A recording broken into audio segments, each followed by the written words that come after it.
Welcome once again. Now, let's get you through the newspapers. We will get into the conversation concerning the FCT Minister and Senator Ireti Kingibe right after our newspaper review this morning. Remember, you can be a part of it. Quickly call the numbers on your screen or tweet at us this morning at News Central TV. If you have thoughts on any of the things that we're discussing, please feel free to share with us your thoughts. We're kicking off this morning, and of course, quickly welcoming Ikechukwu Amaechi. He's the publisher of the niche newspapers. Thank you very much for joining us. Oh, it's my pleasure, sir. Interesting times across Nigeria, and I'm sure you're excited to share your thoughts on these stories. All right, so let's get into the papers this morning, starting off with the Daily Independent newspaper.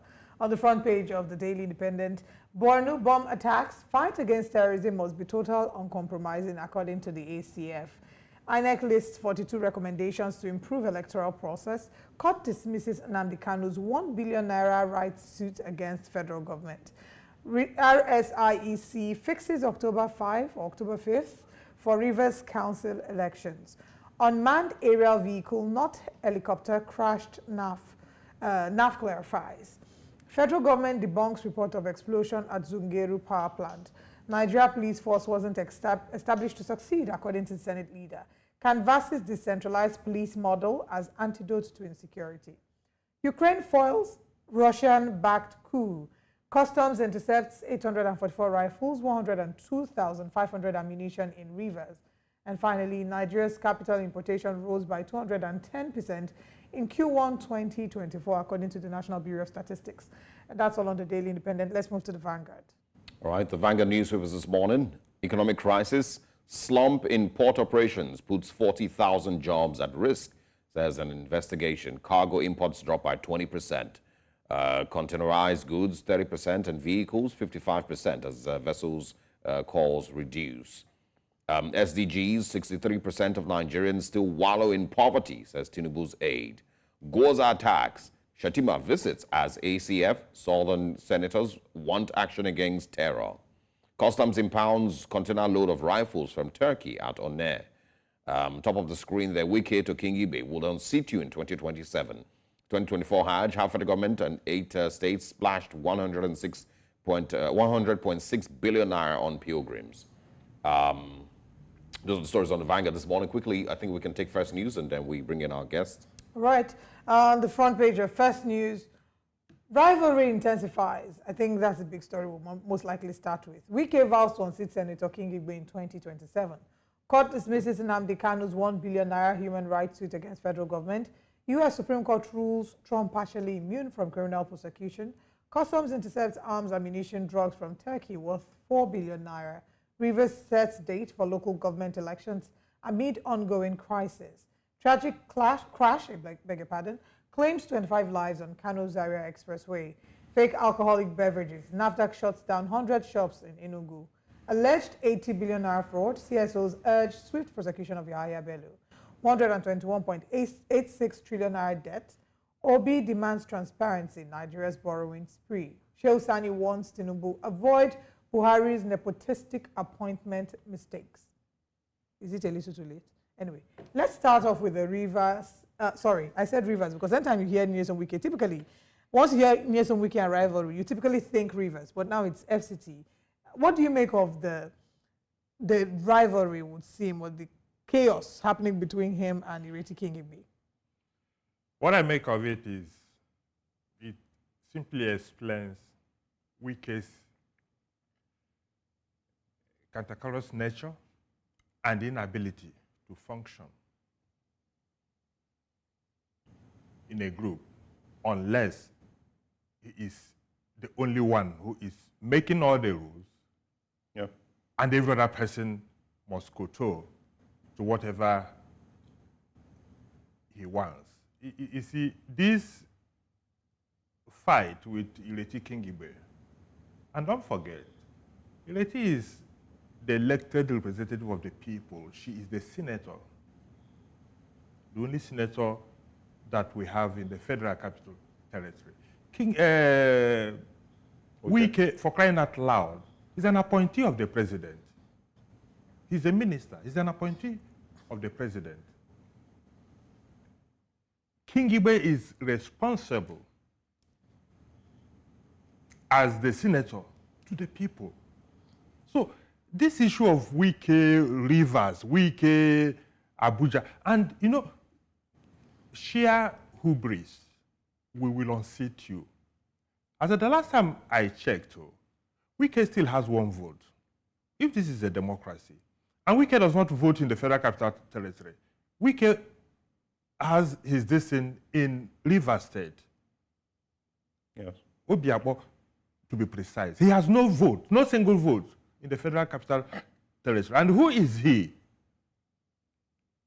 to boast that he will unseat Ikechukwu Amaechi? Where are the people in Abuja? Where are the electorate in Abuja that should decide in a democracy who gets what, who is elected and who is not elected? Every day we come here and talk about these things and talk about the tendencies of Wike. Wike, I'm sorry to say, represents all that is bad in our democracy. All that is bad in our democracy. This is not a dictatorship. This is the same thing he did in Rivers State, why he went out of his way to tell us, to boast that he bought forms for everybody, from the governor to the House of Assembly members. Everybody. This is not. Wike represents the ugliest face of Nigeria's democracy. The president should rein him in. The president should rein him in. Because, he thinks he's all and all. This is not democracy, for crying out loud. This is not. When you say the president should rein him in, how does that work? And if Mr. President doesn't, what does that say to you? How that works is that he's an appointee of the president. And therefore, the president should be held accountable for what his appointees do. He is a minister. And must respect. I doubt if Wike respects even the president that he claims to be serving. Because there are things you do, and you are bringing bad name to the government you say you are defending. That is what Wike does. And if the president does not rein him in, it then means that Wike will continue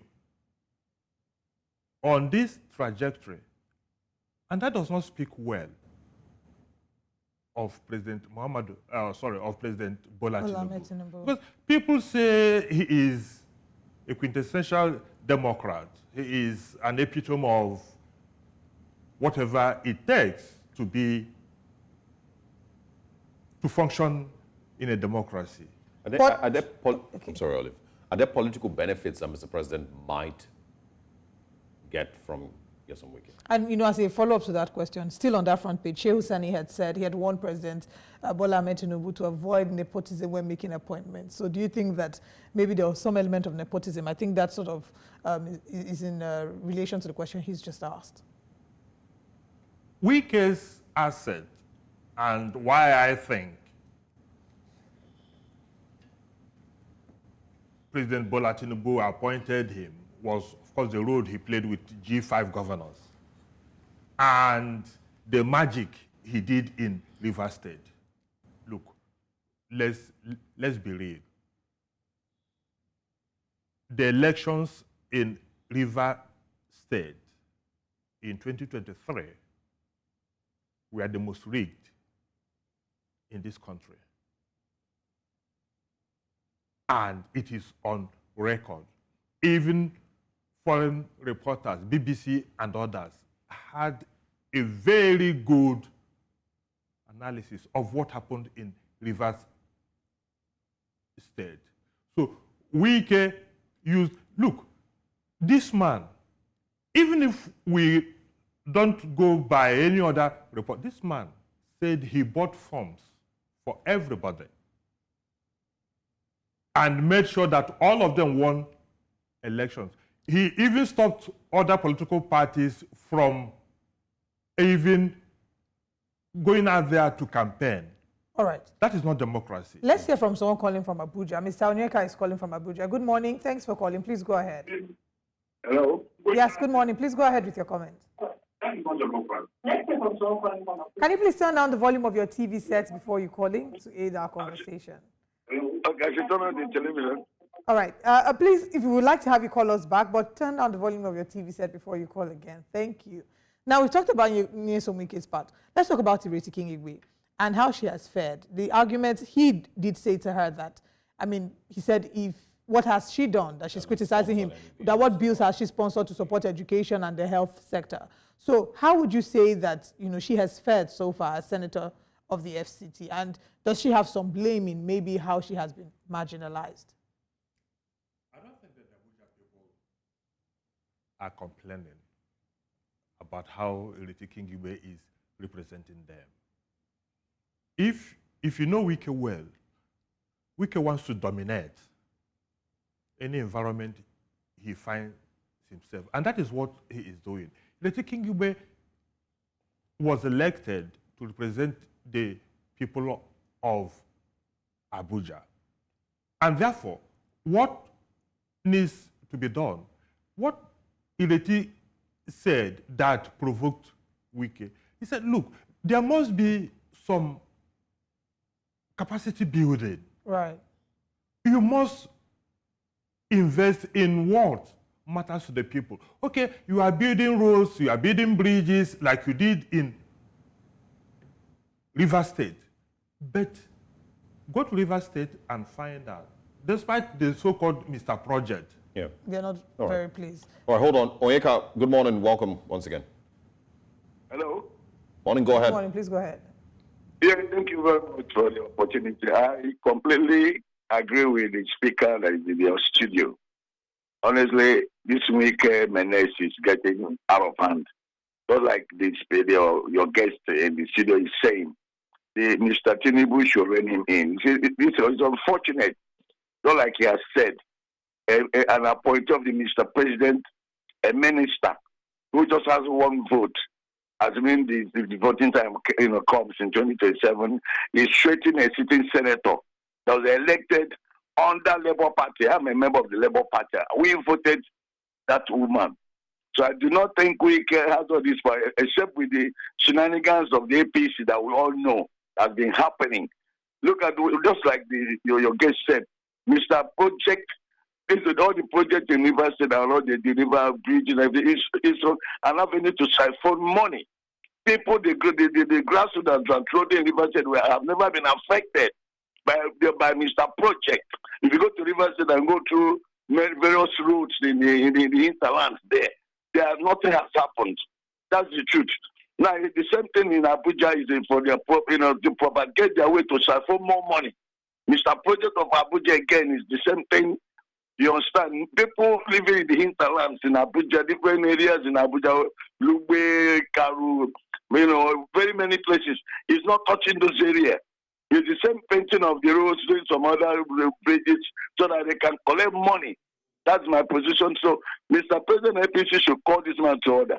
He has no power except in the rigging machine in 2027 that APC will unseat a sitting governor of Labour Party in Abuja here, and that will not happen. We are on ground. We are the obedience, and I'm sincerely happy with your guest that is saying the truth. Thank you very much. Before you end the call, very quickly, you put her in, but would you say that you're happy with how she has represented the people? That's Ireti Igwe.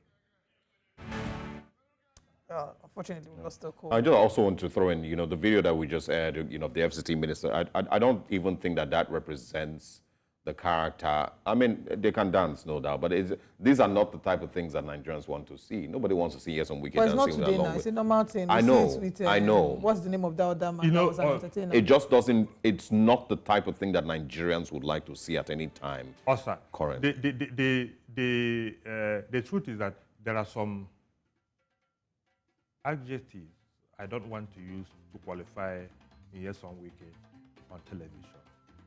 But like I said earlier, the guy, for me, represents the ugliest face of Nigeria's politics. All right. Democracy. Let's quickly have you speak on the bombing in Borno State and also the arms that the customs intercepted, about more than 800 rifles. Up to the tune of 4 billion naira. Yeah. Well, the bombing in Borno, and of course the arms interception, still confirms one thing. Nigeria, the security situation in Nigeria is still very, very poor. Insecurity, nobody has been able to tame insecurity. You know, sometimes I laugh when the federal government or people speaking for the federal government will tell you they have subdued Boko Haram, they have done this, they have done that, they are only now targeting soft targets. Targets, yes. But you know what makes these Borno bombings more scary is the fact that we thought that we had dealt with the issue of bombing. We apologize. Tony, good morning. Go ahead. Quickly, please. Hello, good morning. Good morning. Very quickly, please. Okay, thank you. I want to comment on Wike's issue. We have a lot of Wike that is politician. The character that Wike is playing, if you come down to different states, we have a lot of them. And that shows you how weak our electoral system is. We see politicians bragging, doing all these things, and at the end, what they say will happen is a sign of telling you that the electoral system we have in the country is not functioning very well. And to me, it's quite unfortunate. Completely quite. Watch it on 2027. What Wike say will happen in Abuja. Watch it. It will happen because of the kind of electoral system that we have. Thank you and good morning. Go ahead. So we have real security issues in this country. And you know how porous our borders are, that arms, small arms, are being brought in every day. Yes. Honestly, sir, I don't know how we're going to solve the problem of insecurity in this country. But the truth of the matter is that we are not denting this issue of insecurity. It continues to, you think you have solved one area. I've traveled to Polka, to Goza. I was in Maiduguri for about 2 weeks after the killing of the Boko Haram leader in those days, Mohammed. Yes. And I know how bad some of these things are. To imagine that in the year 2024, that we still have suicide bombers, women strapping themselves with bombs and going to die.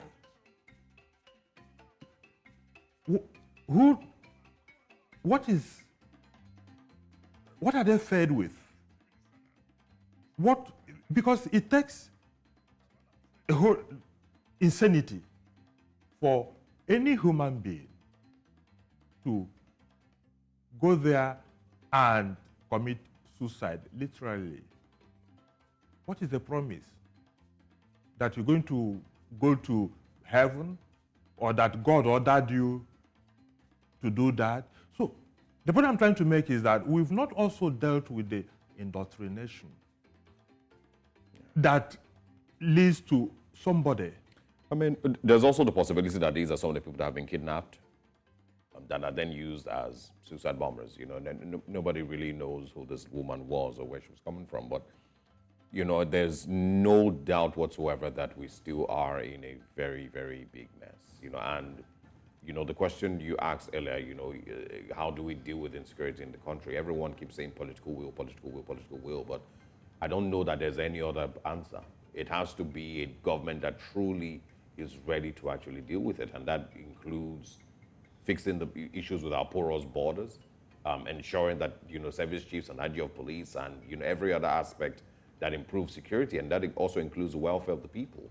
Because if you are that poor that you can strap yourself with a suicide vest, there's what, more than 100 million people that are in that level.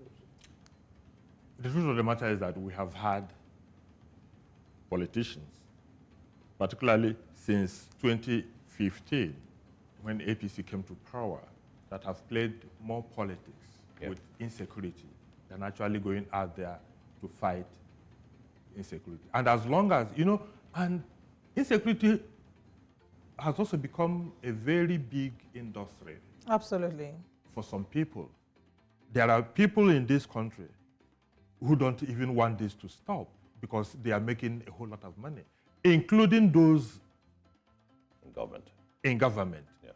So it is a hydra-headed monster that I doubt if we're going to get out of it. I mean, every other day we're hearing about sponsors of terrorism, but we never get to see any arrest investigations being done. So we have a long way to go. Mr. Amaechi, thank you so much for joining us for the newspapers.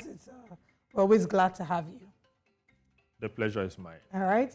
And we'll go on a break. And when we come back, we're still going to be looking at the drama going on between the Labour Party's senator and the senator of the Federal Capital Territory, I beg your pardon, and former Governor Nyesom Wike. We're joined this morning by Labour Party spokesperson, Ife Salako, and he's going to be sharing with us his thoughts on the matter. Stay with us.